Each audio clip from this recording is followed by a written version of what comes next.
So Dave Chappelle addresses anti-trans backlash and says that protesters were trying to incite violence. This has to do with when he did his show in Minneapolis, right? He did his show in Minneapolis, and people were throwing eggs, which today would be a huge flex. I love that would be a huge flex we to have throw been eggs. on the air long enough to remember when we originally talked about this news, when he was displaced from this venue in Minneapolis. Yeah. And it hit close to home for you, obviously, being a Minnesotan. And then he found his home in a different venue because he's Dave Chappelle, and any venue should be grateful to have him headline there. Yeah. Proof that it works too, because the other venue took it, and that venue did not close. It is still open. It's open for business. Nothing catastrophic happened. A bunch of broke losers who claim to be activists are now going to complain because they were never going to go there in the first place. They all pretend to be hard on the internet and make threats on Twitter or whatever. But when it comes down to it, they show up and they throw eggs, and then one woman threw a barricade. Courier 626 says, dude, it's Minneapolis. That's kind of impressive. Courier 626 says, dude, it's MSP. It's always violent. MSP is Minneapolis, St. Paul. Yeah. Like, look, I grew up in St. Paul. I grew up in a suburb called Woodbury. I lived in the outskirts of the city. But, the great thing about Minneapolis, St. Paul is, like, you've got a lot of small suburbs and not necessarily well-off suburbs, but small housing areas that surround the bigger part of the city. And there's certain places you don't go. You don't go to North Minneapolis after 9 p.m. Like you try to avoid certain areas, but there's a lot of violence down there. And that's part and this was, remember, this is still like post-COVID, but it was worse during the summer, Summer of Love 2020. Mm-hmm. Yeah. Great times. Well, clearly it continued after that into last year. And I think that what these people don't realize, these protesters, is that making all these threats and showing up and making a ruckus and, throwing eggs at people who are lined up to see Dave Chappelle is only going to make his fans feel even cooler for liking him. Yep. Like it makes you feel like you are subversive, in the know, and you're part of the cool kids club, which you probably are, because these people, they don't have an alternative. They just want to scream and cry and destroy things. Yep. Did you see the picture? I think Tim talked about it, of the lady at the march with the AK-47 and the bulletproof vest. That was like, she could have gotten the bigger size bulletproof vest, but she didn't. Like those people come out in force to a lot of these types of events now because they feel like they're standing up for something. Yeah, right? but I think it's the same as, dude, anybody who dresses up in full tactical gear like that is playing pretend. For real, that's what I was I don't know about that. Like a lot of the dudes who go like the Black Guns Matter dudes do that. Well, when they go to the rallies and stuff like that. Maybe like, them. Look, Maybe there's that great the picture of the guy with like the shoulder mounted shoulder rocket, like at that with that guy, and that they're all hanging out. I'm not saying like if you're gonna go armed, that's one thing, but to have like the bandana over your mouth with the sunglasses, with the bulletproof vest. It's LARPing for people who have very cushy jobs, who have never been in proximity to violence or danger in their entire lives, and they feel like they need to belong to a resistance cause, and it's just embarrassing. Here is what Dave Chappelle said about them. He said, these were grown people of various genders and gender identities. I'm sure they were. Yes. They threw eggs at the fans who were lined up to see the show. One lady was so mad with the protesters, she picked up a police barricade. They look like a bike rack. This bitch picked up the barricade up by herself and threw it at the crowd. I gotta tell you, it's an amazing feat of strength for a woman. That's what I was saying. It's kind of for a woman, very sexist. It's very sexist. I mean, a lot of it always feels like when all of these rants, and you always have to be very careful when you watch videos of any of this stuff. Always be cognizant of when a clip is actually clipped at the beginning and the end, because they will be manipulated in a way to make someone look like their worst possible self on either side. Both sides do this, but it always looks like a tantrum. Like, their parents never punish them or put them on timeout, and they can't coherently explain why they're angry in a way because they've never gotten past the use of buzzwords to describe their grievance with you. So instead it becomes a physical reaction that's almost always predictable. And A little kid breaking their own toys and throwing their toys around the room because they were told that they have to, clean up after themselves. It's that exact behavior. And it's inexcusable because they always get away with it, but when there's any resistance from the other side, then the police like crack down. Like these people get special privilege every time. But then talk about fascism. Yes. True, right? Yeah. When like the power is on their side.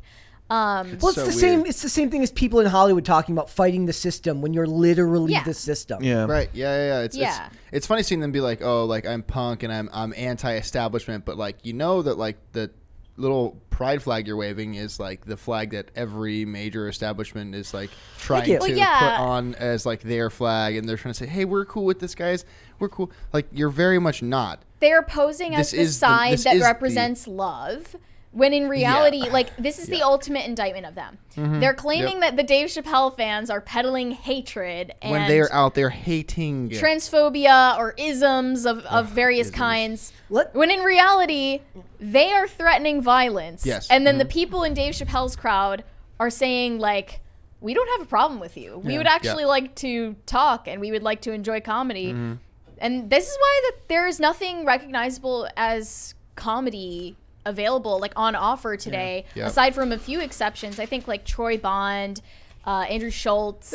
Andrew Schultz is a good one. There are a lot of comics, but the thing is, a lot of comics that are coming up, like the newer comics that aren't really established, they're all going for like, yes, I support you. I relate to that, as opposed to like actually laughing. Yeah, there's a lot of I tend to be like very like any type of like jokes that fall on racial or gender lines, when they go into the identity politics humor, even if it's a joke I find kind of funny, it's kind of starts from the negative to me, because it's like it just doesn't make you think in the same way. Not in the way that Bill Burr was able to do it 15, 20 years ago. Because that felt like he's a fellow traveler, and we're making jokes about things we all experience. Like, but now it's like, if you make some kind of... Thank you! Ooh, yeah, shout out.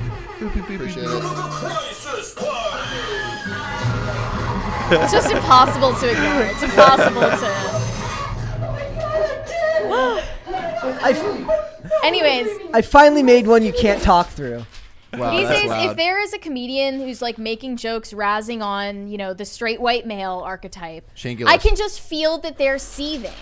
They're not having fun with the rest of us. They're not even that. Well, even if it's a joke that I would normally find to push on back on the other side of the aisle, I don't even like those that much, because it feels like low hanging fruit. It feels like both sides are doing it because they know that's going to get them quicker audience than it would be if they put a little more work into it. Well, you got to realize that Dave Chappelle's not the issue.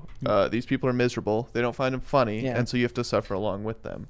Yeah. But it's also like, who do you see on TV? Like, who are these late night comics? Awful Ryan Long. Ryan Long is one of the ones who does it very, very well. I mean, that's just what kids see. So, I mean, unfortunately, we're going to get like more and more of these people woke that fault comics. For this are the comics that came up in the 90s, 2000s, and even part of the 2010s, who gained their audience and their fame and their money off of irreverent humor that actually came from a genuine human place. Yeah. And was successful because of that. Yeah. And then they pull up the ladder from behind them and shame the comics who do the exact same thing in this day and age. Yeah. John Oliver, for instance, in like the late night space, is exactly like that. Yeah, like, you have no room to talk, dude. Yeah. Mm-hmm. Ralphie May was good back in the day. Ralphie May had good stuff. Obviously, like there's a lot of it, but it's like, for most of it now, it's like, it's in a world like it's more of a challenge for them, and they have their work cut out for them, because you're just not allowed to be funny anymore because everything offends anyone. You can't take risks. And I'm not I love self-deprecating humor here, like for myself, but it's like in general, for somebody whose job it is to be a comic, it feels like they should want to branch out past that, because they know that self-deprecating humor is the only one that's not going to get any pushback. Totally. Yeah. Well, I mean, dude, it's like I can't really name any up and coming comics. I can right? name like plenty. It depends on how, because I watch stand-up comedy. But I mean, there's a difference between like the people who are making it big on the internet, because that's the other thing we're seeing. We're seeing people not go to comedy clubs; they're just starting YouTube channels. Maybe the medium of stand-up is dying in and of itself. Right. I don't know. If no, it's I think it's fine. I think it's totally okay. I think if you go to the stand-up clubs and stuff like that, you're always going to see it. It may not be as popular as it used to be, but I don't think it's going to die. It's a really unique art to be able to stand up in front of people and just say things and keep the crowd engaged and stuff like that. But I mean, you're right. Like, it's definitely changing. Even people like Tim Dillon, who is now famous for his podcast. Yeah, he's a great stand-up. He's okay. His last special was not my favorite, but yeah, he definitely came up exclusively through the internet. His podcast was the thing that made him like popular and just getting him bookings. But yeah, it's totally changed. It's everyone that's a big comedian is now doing podcasts. But like things like I saw someone mentioned Kill Tony, like Tony Hinchcliffe. He's very big about stand-up, but he's been around the game for a while. I was just gonna say, there's not new players. People all have become more popular over the last few years. Yeah. But for the most part, there are not new players in the game, and if they are not getting any recognition. I think that's why comedian is now a universally like hyphenated profession. You have to be comedian podcaster, comedian actor. Trevor Wallace. Trevor Wallace does his skits and he's got his podcast. He's a great stand-up. I've seen him do stand-up. I've never seen a stand-up. And you have to promote yourself entirely because of course the network television channels are not going to put you on if you're funny. I enjoy Trevor Wallace's skits. Like he that's an example of somebody who doesn't need to do racial and gender stuff. Like his thing about like sparkling water. Yeah, was like one of my like where he's like he orders a sparkling water and just becomes the most snobby person you've ever seen in the entire world. And everybody's like looking at him like, what the hell? I went to Mitch Hedberg's wake when he passed away. Wow. He's from Minnesota. And he's from like a town like right over by us, and his funeral was actually in like his wake and his funeral were in Woodbury, where I was from. So like me and a bunch of the kids that I went to high school with, because they skipped school, went to that. So that was like he was as close to a rock star in comics as you got back then. Okay. So yeah, big stuff. Yeah, there's a couple. I mean, like, I'm trying to think of comics right now that I can remember. Like, there's like a guy named Sean Malay or Sean.